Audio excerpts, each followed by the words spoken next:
世界上现在有两种情况修行，有两大派，一派他是把这个念头放在身体上，这是害死很多人的，修疯很多人的，非常容易出问题的，这是一派的。那么还有一派就是传统宗教，包括传统佛教，尤其是禅堂里面，他说这个心呢不要放在身体上，心抛得远远的，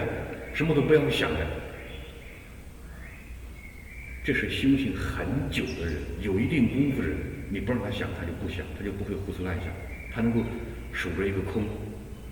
但是刚刚学佛人，你不让他乱想，他恰漫天飞，想的非常多，他根本不知道怎么安住这个心呢，心呢不知道放在哪里，这个妄念这个心不知道往哪里放。所以在这个佛教里面，才有了一个天台宗的智者大师，他就是看见当时修行的现状以后，他就创立了这个天台宗的止观。他就是早期的时候，他是放在身体上修，到了某一个阶段，就把你这个知觉从身体上面拉出来，不允许再放在身体上。他是为了把你散乱心给收回来。如果说你刚开始没有一个拐杖，没有一个有为法给他，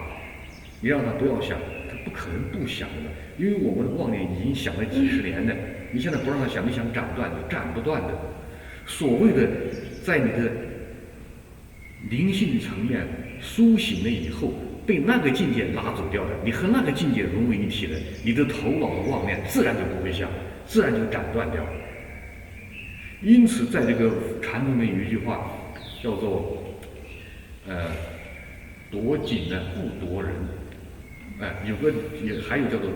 夺人不夺境。意思是什么呢？就是某个阶段是需要有境界的，有了境界你就不会心就不会跑掉的，不会打妄想的。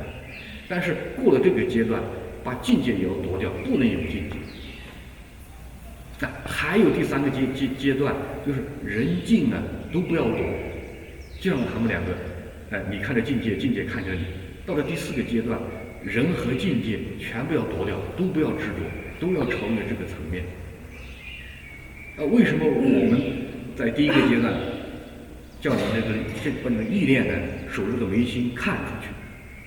不是守着不动了，要看出去，想着它就是一个眼睛，一个竖的眼睛看出去。现在把这两个横的眼睛关闭掉，把这个力量挪到这个地方看出去，就像这二郎神竖的眼睛一样。本来我们这个竖眼呢，就是看三维空间以外的信息场、能量场。这两个横的就看三维空间以外的以内的信息的。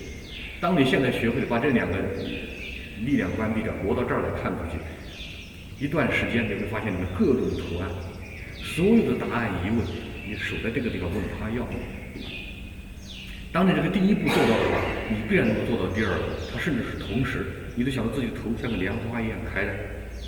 你喜欢红的就用红色莲花，喜欢白的就用白色的，你就想着开了。甚至你说，不行了，师父，我开了，我还胡思乱想。师父就告诉你，莲台上面坐着你最喜欢的佛菩萨，就说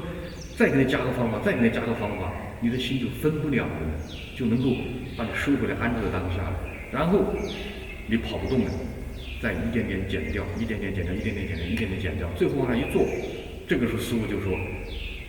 就是空心静坐，心中无法可修可度，说